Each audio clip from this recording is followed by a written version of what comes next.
जाने सोनादाई पहाड़ी का रहस्य। सोना के लिए राजा ने कराया था खुदाई। अंग्रेज भी आए थे यहाँ सोने की तलाश में।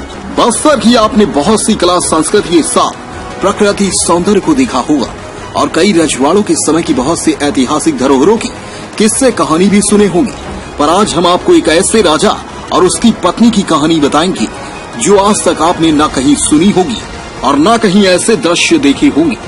हम बात कर रहे हैं जिला मुख्यालय उत्तर बस्तर कांकेर से 80 किलोमीटर दूर दुर्गू कोंदल ब्लॉक के ग्राम लोहत्तर की, जहां सोनादाई पहाड़ी की मान्यता है कि आज से लगभग 500 साल पहले एक बकरी चरवाहे ने अपनी बकरी के साथ सोनादाई पहाड़ में बकरी चराने गया था। जहां चरवाहे को एक चमकता हुआ पेड़ मिला था जिसमें से फूल तोड़कर चरवाहे ने अपनी बकरी को पहना दिया था, जिसे कंडरा राजा धर्मराज ने देखने के बाद चरवाहे से इस फूल की जानकारी ली। इसके बाद जब राजा ने पहाड़ी की चोटी में अद्भुत चमकदार पेड़ को देखा और वह हैरान रह गया क्योंकि यह पेड़ सोना का था। कंडरा राजा ने इसके बाद इस पेड़ को उखाड़कर अपने घर ले जाने के लिए लोगों से खुदाई कराई। कहा जाता है कि खुदाई के दौरान उड़िया राज उड़ीसा से 2 लाख मजदूर लाया गया था और सोना के पेड़ को निकालने के लिए लगभग 9 लाख मजदूरों ने कार्य किया है। ऐसा कहा जाता है कि कंडरा राजा इस पेड़ की जड़ को छोटा सा भी टूटने नहीं देना चाहते थे, इसलिए पहाड़ की बहुत गहराई तक खुदाई कराई थी। कहा जाता है कि सोने के पेड़ को जब जब इसकी जड़ के अंत तक पहुंचने की कोशिश करते थे तब यह सोने की पेड़ जमीन के अंदर धंसती जाती थी। एक समय ऐसा भी आया कि पूरे मजदूर जमीन के अंदर धंस गए और इसके बाद से राजा सोने की पेड़ को घर लाने की लालसा छोड़ दिए और अपने निवास भेजरगढ़ में कंडरा राजा धर्मराज निवास लौट गए। आज भी लोहत्तर की सोनादाई पहाड़ी में इसकी गुफा और उड़िया मजदूरों की द्वारा बनाई गई पत्थर की दीवार टूटी फूटी अवस्था में आज भी देखी जा सकती है। कहा जाता है कि अंग्रेजों ने भी इस स्थान पर आकर सोने की पेड़ को खोजने की बहुत प्रयास किया था और 90 के दशक में भारत सरकार द्वारा सोनादाई पहाड़ से सोना को खोज करने की कोशिश की गई थी, पर यहाँ से सोना नहीं निकाल पाए। हाँ, तो देखिए ये गुफा बताया जा रहा है कि जब कंडरा राजा होता था, जब राजा शासनकाल चलता था, तब कंडरा राजा अपना भेजरगढ़ में रहते थे। वहां से उनके जो बकरी था उसका चरवाहा थे, वो चराने के लिए सोनादाई पहाड़ी में लाया। तो यहाँ उनको मिला कि एक सोना का पेड़ दिखा उनको, और उनको भी पता नहीं था कि ये सोना का पेड़ है। जब फूल को देख के एकदम उनका मन आकर्षित हुआ और बकरियों को वो हार बना के पहना दिया।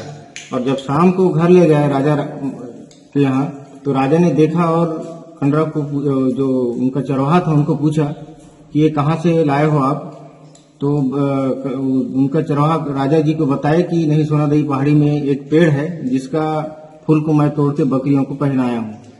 तब राजा ने उसके दूसरे दिन देखने आया और आने के बाद यहाँ देखा तो वो पेड़ मौजूद था। तो राजा ने इसका पूरा जड़, जो पेड़ का जड़ है, तो जड़ का एक भी हिस्सा नहीं टूटना चाहिए, ऐसा खनन करा के अपने आंगन में लगाने का विचार रखा। और बताया जा रहा है कि उड़ीसा राज्य से 9 लाख उड़िया उड़नीन को लाके यहाँ खनन किया। तो वही खनन के दौरान यहाँ खनते खनते पूरा ये गुफा बना जैसा बना, और जैसे खनते खनते पूरा भस्म हो गया। तो राजा जो अभी यहाँ खड़े हैं, वहाँ पे राजा का स्थान है। मांगी पुन्नी महाशिवरात्रि के अवसर पर और कई अपने गांव में देवी देवता जब पर्व आता है तब उनका राजा के नाम से पूजा होता है। और सभी जने राजा रानी और 9 लाख उड़िया उड़नीन सब यहाँ भस्म हो गए। और पूर्वजों के बताए अनुसार जब यहाँ भस्म हुए थे, यहाँ से लगभग 9 से 10 किलोमीटर के दूरी में खंडी घाट नदी है। वहाँ पे बताया जा रहा है कि उनका जवा रापा और उनका कुछ शव वहाँ पे मिला। तो बताया जा रहा है कि, और हम लोग देखे भी हैं अभी वर्तमान में, कि यहाँ का जो स्रोत है, यहाँ से जो स्रोत है, तो अभी भी खंडी घाट नदी में पानी अभी भी निकलता है।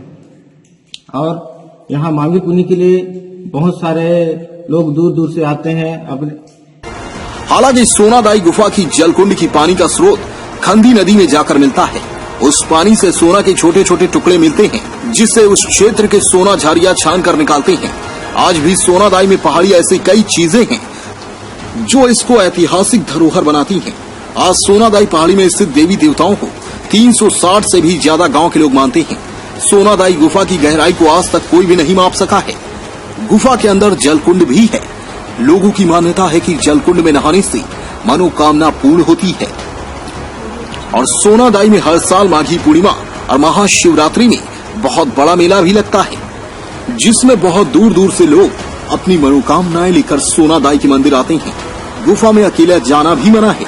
कहा जाता है कि गुफा में अकेले जाने से वह अपने अंदर खींचता है। यहाँ तो आते हैं बहुत दूर से और यहाँ उनका जरूर प्राप्त होता है। जब भी आते हैं हर पर्व में, माघी पूर्णिमा, नवरात्रि, शिवरात्रि, जो भी है पर्व में आते हैं। जो भी पूजा पष्ट होता है, रानी का होता है, राजा का होता है और सबका उनका सबका हो जाता है। और उनको भी सबको मिलता होगा, तभी उतना दूर से आते हैं। कहाँ धमतेरी, कहाँ दुर्ग, कहाँ रायपुर, सब लोग आते हैं और जो भी दर्शन करते हैं और यहाँ से जाते हैं। आज भी सोनादाई पहाड़ी कई रहस्यों को अपने आगोश में समेटे हुए है। आज तक कोई नहीं बता पाया कि यह गुफा में कहां से पानी आता है, इस गुफा में गहराई कितनी है और इस गुफा के अंदर भी गुफा है जिसके अंत कहां खत्म होता है। खड़ी नदी में सोनादाई की जल स्रोत तो जाकर मिलती है, पर सोना कहां से निकलता है? आज तक भारत सरकार और अंग्रेज इसकी गुफा और सोना के रहस्य को क्यों नहीं समझ सकी? ऐसे ही कई रहस्य हैं इस सोनादाई पहाड़ी में। 360 से भी ज्यादा गांव के लोग आस्था रखते हैं और इसकी पूजा करते हैं। पखांजर से बिप्लब कुंडू की विशेष रिपोर्ट।